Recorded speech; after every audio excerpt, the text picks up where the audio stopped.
नमस्कार, आप देख रहे हैं न्यूज इंडिया, आपके साथ मैं हूं निदा अहमद। आइए सीधा रुख कर लेते हैं हैदराबाद का, जहां पर बीजेपी की राष्ट्रीय कार्यकारिणी की बैठक में रविशंकर प्रसाद क्या कुछ कहना है, सुनते हैं।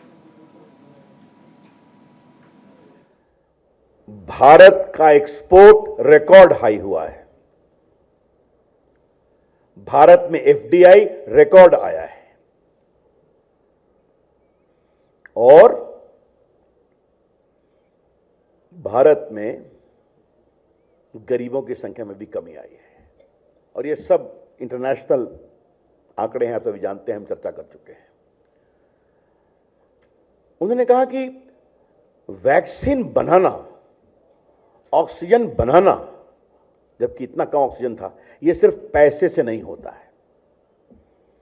इसके लिए संकल्प शक्ति खड़ा करनी पड़ती है। You have to involve the people of India.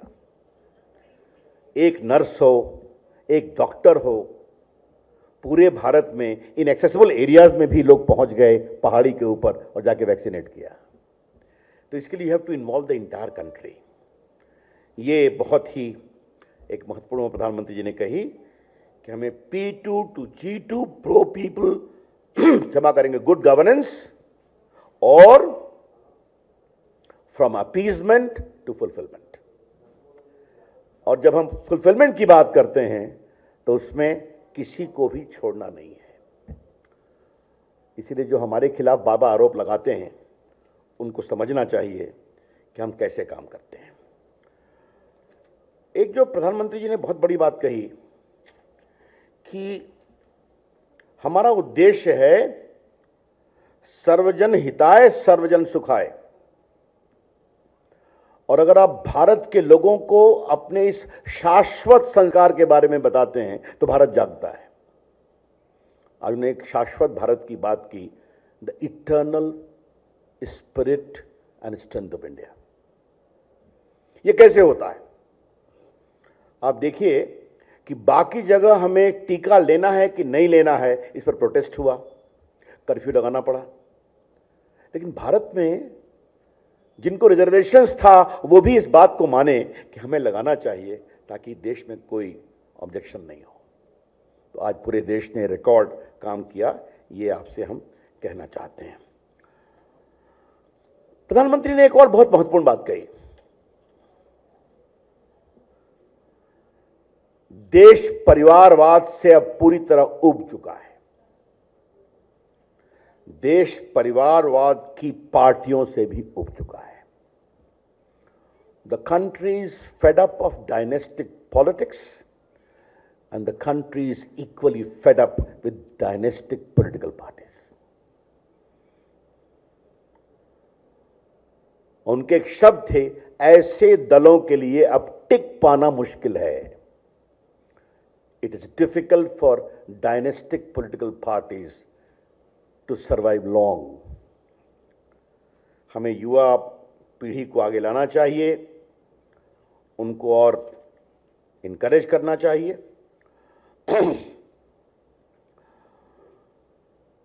आज प्रधानमंत्री ने एक और बहुत बड़ी बात कही कि आज जो हमें आलोचना करते हैं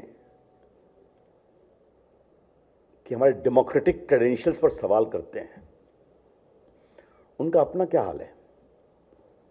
उनके ऑर्गेनाइजेशनल स्ट्रक्चर में कितना डेमोक्रेसी है? और जिस तरह से स्टेक होल्डर कंसल्टेशंस करके हमने चिंता की है, और जो उन्होंने बताया आपने देखा होगा, तो ये बहुत बड़ी बात है। चाहे वो सरदार पटेल की बात हो, म्यूजियम की बात हो, वो गांधी जी की बात हो, वो खादी की बात हो, ये भारत के संस्कार हैं। तो इन सबों का एक प्रकार से उन्होंने विस्तार से हम इसको आगे ले जाएं। प्रधानमंत्री ने एक और चर्चा की कि तेलंगाना में एक नया प्रयोग हुआ है। हम सभी जो राष्ट्रीय वर्किंग कमेटी के मेंबर्स थे, हम लोग को 2 दिन यहां की 119 कॉन्स्टिट्यूएंसी में जाने के लिए कहा गया था। 2 जितने प्रमुख लोग हैं वर्किंग कमेटी में, और हमें से कहा गया कि 2 दिन पहले हैदराबाद पहुंचिए और हैदराबाद से एयरपोर्ट से ही डिस्पैच हो जाइए। मित्रों, जो हमारे मित्र हैं जानते होंगे कि मैं विद्यार्थी परिषद से कार्यकर्ता रहा हूं, बहुत संगठन का काम किया है, लेकिन इतना सुखद अनुभव हमें बहुत कम हुआ जो 2 दिन हमने वारंगल में बिताया। It was a unique experience for all of us and सबका यही सोचना था। सुबह से शाम तक दलित बस्ती में जाना, युवकों के कार्यक्रम में जाना, महिला मोर्चा के कार्यक्रम में जाना, उसके बाद जो जनसंघ के समय के कार्यकर्ता हैं, बूढ़े हो गए हैं, उनके परिवार में मिलना, मीडिया से बात करना, फिर इंटेलेक्चुअल्स, डॉक्टर्स, प्रोफेसर्स से मिलना, सीएस से, व्यापारियों से मिलना, और सबसे बड़ी बात कि ये भारत का अमृत काल है आज़ादी का, तो वहाँ के हिस्टोरिकल मॉन्यूमेंट्स पे भी विजिट करना। और मैं अपने विशेष रूप से तेलंगाना की प्रेस का बहुत अभिनंदन करूंगा। मैं वारंगल बहुत दिन के बाद गया था और वहाँ जो 2 अपनी जो भद्रकाली मंदिर है उसका दर्शन करना, जो हजारों साल पुरानी, और जो वहाँ काकतिया फोर्ट है, वारंगल फोर्ट, मैं आपसे रिकमेंड करूंगा, जाना चाहिए। What a great creation of India's historical legacy of the Kakatiya dynasty. 1200 साल पहले जो उसके आर्किटेक्चर में जो ब्यूटी है, जो सोफिस्टिकेशन है। और ये बात मैं आपसे इसलिए कह रहा हूं कि खिलजी वंश ने उस पर हमला किया और वो मिट्टी के अंदर चला गया, और आजादी के बाद से भी मिट्टी के अंदर था। अटल बिहारी वाजपेयी की सरकार ने उसको आर्कियोलॉजिकल सर्वे ऑफ इंडिया से एक्सकेवेट कराया और आज तो और भी बढ़िया हो रहा है। तो ये हम लोग के लिए बड़ा अनुभव था। और ये प्रधानमंत्री ने कहा ये कार्यक्रम अब आगे से हर प्रदेश में किया जाना चाहिए कि हमारे प्रमुख लोग फील्ड में विजिट किया करें। प्रधानमंत्री जी ने एक और बात कही कि आजादी के अमृत महोत्सव क्या बीजेपी का कार्यक्रम है क्या? ये नरेंद्र मोदी का कार्यक्रम है क्या? भारत के 75 साल पूरे हो गए, तो इसमें तो सबों को गर्व करना चाहिए। कांग्रेस पार्टी कहती है कि आजादी के आंदोलन के एकमात्र कॉन्ट्रैक्टर हम ही हैं, हमने आजादी दिलाई, तो उनको किसने मना किया? आप भी सेलिब्रेट करो। लेकिन विरोध के लिए विरोध, हर चीज का विरोध, तो हमें इस परसिस्टेंट नेगेटिविटी से अपने लिए पॉजिटिविटी रखनी है। और पीएम ने कहा हमें देश को 2004 और 2014 के उस डार्क अतीत को भूलने नहीं देना है। करप्शन, पॉलिसी पैरालिसिस, भारत के व्यक्तित्व की कमजोरी। और आज मैं यहां के पत्रकारों से एक आग्रह करना बहुत विनम्रता से कहना चाहता हूं कि आज चीन के बॉर्डर पर सारे इंफ्रास्ट्रक्चर बन गए। ये पीएम का पार्ट नहीं, लेकिन 2004 और 14 के बीच की कहानी का क्या अंतर है। गडकरी जी राष्ट्रीय अध्यक्ष थे, मैं महामंत्री था, तो राजनाथ की अध्यक्षता में एक कमेटी बनी थी कश्मीर के हाल देखने के लिए। हम लोग 10-15 लोग थे, 20-25 बार गए। तो लद्दाख में बताया वहां के मुखिया ने, जब सड़क बनती है तो वहां से चाइना विरोध करते हैं तो सड़क रुक जाती है। तो हमने आगे सवाल पूछा क्या बात है? There is a official stand of the then government कि हमें इंफ्रास्ट्रक्चर को बना करके चाइना को इरिटेट नहीं करना है। और आज देखिए क्या स्थिति है, सड़कें भी बनती हैं, पुल भी बनता है, एयरपोर्ट भी बनता है। तो ये जो क्वालिटेटिव चेंज हुआ, तो हमें ये सारी बातें जनता को रिमाइंड भी करना है।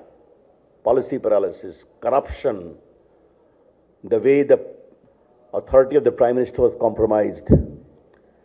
तो ये बात, इसलिए हमारा कमिटमेंट क्या है? हमारा कमिटमेंट है देश को दुनिया की एक बड़ी ताकत बनाना, ग्रेट हाइट पे ले जाना। हमारी सिर्फ एक आइडियोलॉजी है, भारत सबसे पहले, India first. That is our commitment ideology. और बाकी विकास की बातें आप सब कह चुके हैं, इसलिए मुझे उस पर कुछ नहीं कहना है। एक बात उन्होंने कार्यकर्ताओं को एक बात याद दिलाई, और हमारे बहुत से कार्यकर्ता प्रयाग के राष्ट्रीय कार्यकारिणी में आए होंगे, जो शायद 15 में हुई थी या 16 में, याद 16, देखो सभी याद करें। वहां पर मैंने कार्यकर्ताओं के लिए कुछ कहा था। आज मैं उसको फिर रिपीट करना चाहूंगा कि हमारे कार्यकर्ताओं के अंदर क्या गुण होना चाहिए। सेवा, संतुलन, समन्वय और संवाद। सर्विस, सेवा, संतुलन, ए बैलेंस आउटलुक, समन्वय, कोऑर्डिनेशन, संवाद, डायलॉग और ईमानदारी वगैरह तो वही है। ये हमारे कार्यकर्ता का गुण है।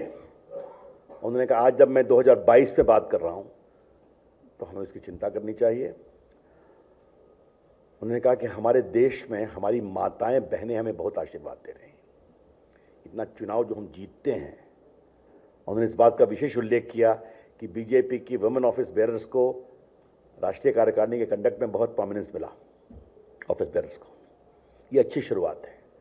जब देश की मां बेटियां भाजपा को इतना आशीर्वाद दे रही हैं तो हमारा फर्ज बनता है कि जैसे हमने उज्ज्वला योजना, ट्रिपल तलाक से लेकर के दर्जनों कार्यक्रम उनके लिए कराए हैं, तो हमारा कमिटमेंट उनके लिए हमेशा रहना चाहिए। Our commitment for gender justice and gender empowerment must remain an important part of our focus. मित्रों, अंतिम बात मुझे कहनी है। प्रधानमंत्री ने कहा कि मैं देश को बताना चाहिए कि आज पहली बार एक आदिवासी योग्य महिला भारत की राष्ट्रपति बनने जा रही है।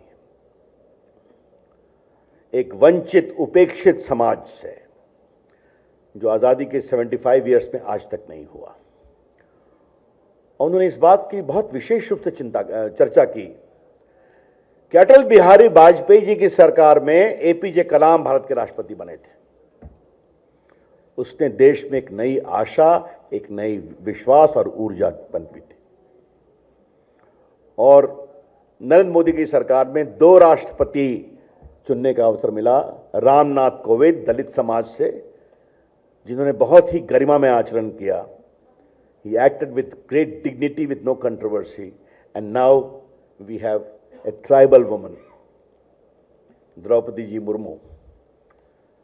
और जिस तरह से उनका संघर्ष का इतिहास रहा है, उस संघर्ष में भी उन्होंने न पढ़ाई छोड़ी, परिवार की त्रासदी के बावजूद समाज सेवा का भाव कभी नहीं छोड़ा, और शिक्षक से लेकर एमएलए से लेकर मिनिस्टर से लेकर गवर्नर, और आज राष्ट्रपति बनने जा रही हैं।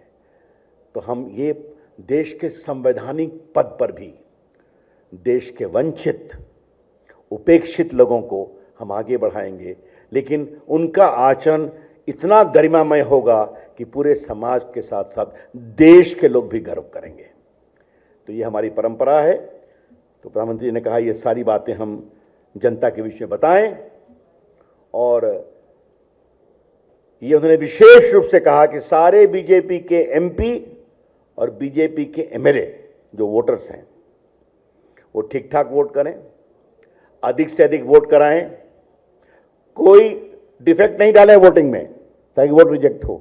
जिन्होंने इस बात की विशेष चिंता की है कि सारे वोटर्स जो एमपीज होते हैं दोनों हाउस के, लोकसभा राज्यसभा, और एमएलएज होते हैं, एमएलसी नहीं होते हैं, वो समय से वोट करें, ठीक ठाक वोट करें और अधिक से अधिक वोट दिलवाएं ताकि ऐतिहासिक विजय हो। तो ये प्रधानमंत्री के समापन भाषण की मूल टिप्पणियां थी जो मैंने आपके सामने रख दिया। धन्यवाद।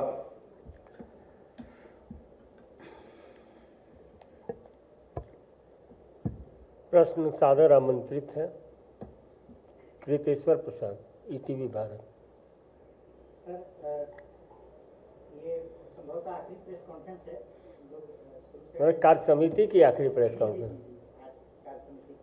तो अभी तक जो भारतीय जनता पार्टी के कार्यकर्ताओं के संघर्ष की बात आती थी तो केरला का नाम आता था, जम्मू कश्मीर का आता था, बंगाल का आता था। आज आपने तेलंगाना की परिस्थितियों में जोड़ा।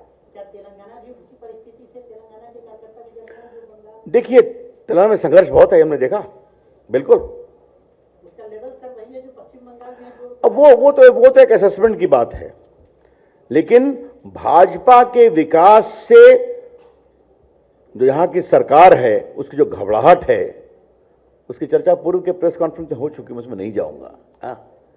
जहां पर सामान्य लोक व्यवहार और लोक शिष्टाचार का भी ध्यान नहीं रखा गया।